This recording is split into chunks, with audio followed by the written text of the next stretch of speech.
Ciao ragazzi, oggi giornata intera sul fiume in ricerca di oro.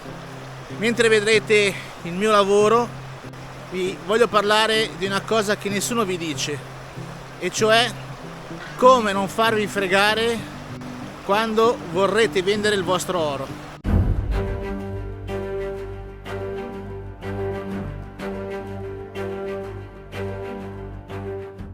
Però prima di andare avanti col video volevo fare una riflessione molto importante. So che molti vedono questo hobby come un legame romantico con la natura. Qualcuno dirà: ma Paolo, non parlare di soldi, rovini questa poesia. Avete ragione, non scaviamo per diventare milionari, ma dare il giusto valore economico a quello che troviamo non è avidità, è rispetto. Rispetto per la nostra schiena spezzata, per il freddo patito, per la rarità di quello che la terra che ci dona. Conoscere il valore dell'oro serve a proteggerci, perché chi non conosce il valore del proprio tesoro finisce per farsi fregare da chi lo conosce meglio di lui. Ovviamente non vi parlerò solo del valore del vostro oro che avete trovato, ma anche di quello che sto facendo nel video che state vedendo. In questo momento sto buttando il materiale non sul secchio, nel classico, ma su una piccola griglia per il setaccio e sotto con un telo. Il vantaggio qual è? La corrente e l'acqua sta già pulendo il materiale. Come potete vedere, del materiale fino sta andando via, così mi rimane soltanto materiale pesante, tra cui si spera anche dell'oro. Partiamo con il primo errore che fa il cercatore d'oro, e cioè quello di guardare il prezzo dell'oro in borsa, detto anche spot price, e pensare che sia il suo riferimento. Attenzione, quello è oro 24 carati, purificato industrialmente. L'oro che troviamo noi sui fiumi è un miracolo di purezza naturale, quindi solitamente si aggira tra i 21 e i 23 carati.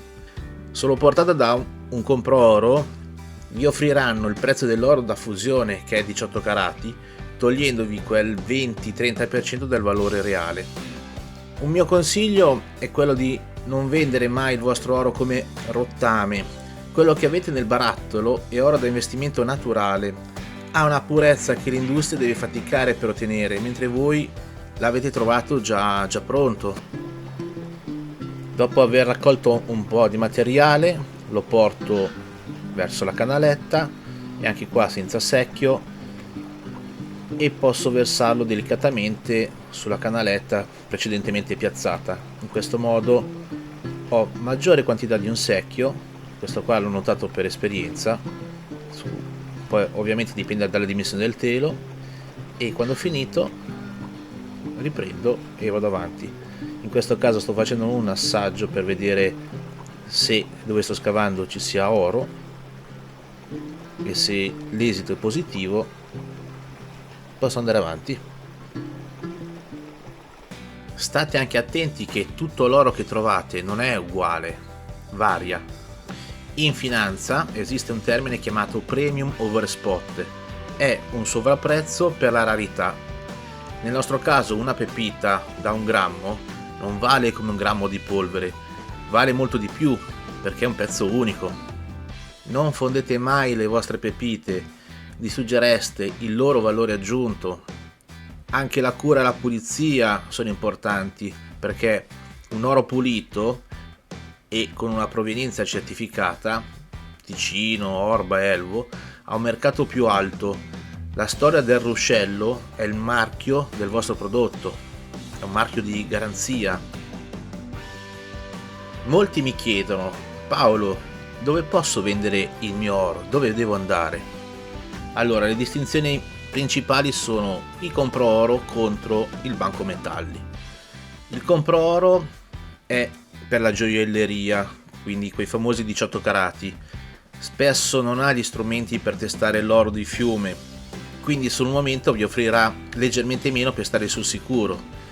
Il risultato vi paga un 20-25% in meno di quello che avete in mano.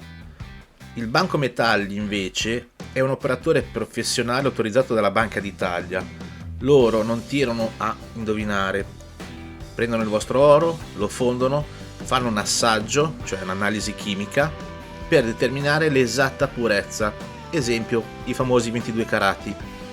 vi pagano sul prezzo ufficiale di borsa con una commissione minima e trasparente.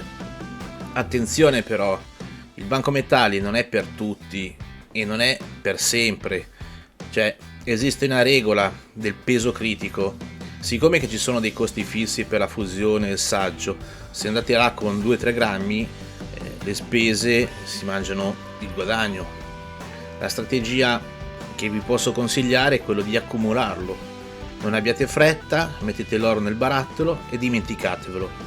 Quando raggiungerete una cifra consistente, magari non so 30, 50, 100 grammi, allora andate al Banco Metalli. Più oro portate e più abbattete i costi fissi e più guadagno resta nelle vostre tasche, anche se quando lo accumulate per anni poi dopo vi dispiace portarlo a far fondere. Ora vi parlerò di un argomento molto delicato che molti sottovalutano, cioè la parte fiscale. Immaginiamo che io oggi abbia estratto 10 grammi d'oro con lo spot price proiettato a 140 euro al grammo. Ho in mano un valore potenziale di 1400 euro. Ma attenzione, dal 2024 le regole sono cambiate e sbagliare mossa può costarvi carissimo. Molti pensano, vado dal compro-oro, prendo i contanti e sparisco. Errore, al compro-oro vi rilasciano una semplice ricevuta o atto di vendita, un documento per beni usati che non vi tutela affatto. Vi pagheranno l'oro come se fosse 18 carati, magari offrendovi 100 euro al grammo invece di 140. Risultato: incassate 1000 euro perdendone 400 di valore reale. Ma il vero pericolo è quello fiscale, cioè se non dichiarate quel bonifico, quell'assegno, l'Agenzia delle Entrate lo vede, la sanzione per dichiarazione infedele va da 90 al 180% dell'imposta. In pratica, tra tasse e multe, lo Stato vi porta via tutto quello che avete sudato nel fiume. C'è la strada del professionista, cioè il Banco Metalli. Qui la procedura è rigorosa e vi rilasciano un documento di saggio o verbale di fusione. È il vero, pedigree del vostro oro. Indica il peso iniziale, il peso finale e il titolo esatto. In più ricevete una fattura del servizio di lavorazione. Mettiamo che il valore accertato da 1.400 sia 1.300 euro perché viene fatta una verifica corretta della purezza dell'oro. Qui dovete fare due conti. Con la legge di bilancio sempre del 2024, se non potete dimostrare quanto lo avete pagato e noi cercatori non abbiamo fatture d'acquisto, lo Stato si prende il 26% dell'intero valore incassato. Quindi sui nostri 1.300 euro si porta a casa 338 euro. Come netto ci rimangono 962 euro. Sono meno dei 1000 del compro-oro, ok? Sì, ma questi sono soldi trasparenti, cioè avete la provenienza lecita e il certificato di nascita del vostro lingotto. Possiamo dormire sereni.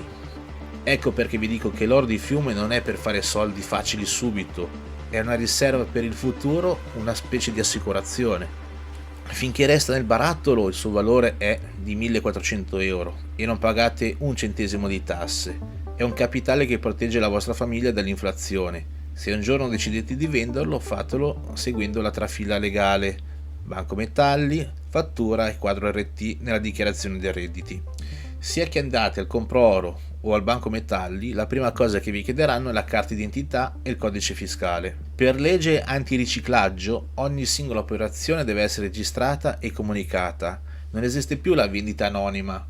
Nel momento in cui consegnate il vostro documento, lo Stato sa che avete incassato dei soldi dalla vendita di oro. Ecco perché dico che cercare di fare i furbi è un suicidio finanziario. La traccia della vendita esiste già, l'unica scelta che avete è se essere in regola o rischiare la multa. Meglio dare quel 26% e incassare un guadagno pulito che vivere nel terrore di un controllo fiscale. Questi documenti che vedete sono fondamentali, sono la prova del vostro oro che non è illecito, ma il frutto del vostro sudore. Non state solo cercando metallo, ma state costruendo proprio la vostra libertà finanziaria.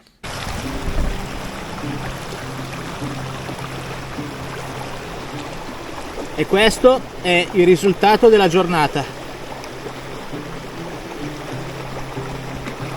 Così capite la fatica per avere un po' d'oro. E spero che i consigli finanziari che vi ho dato in questo video vi possono servire, e da parte mia e da parte di me stesso ci vediamo a una prossima avventura. Ciao a tutti. Ricordatevi di iscrivervi al mio canale, così siete aggiornati ogni volta che esce un nuovo video. Vi arriva la notifica, voi cliccate e venite a vedermi. Ciao a tutti.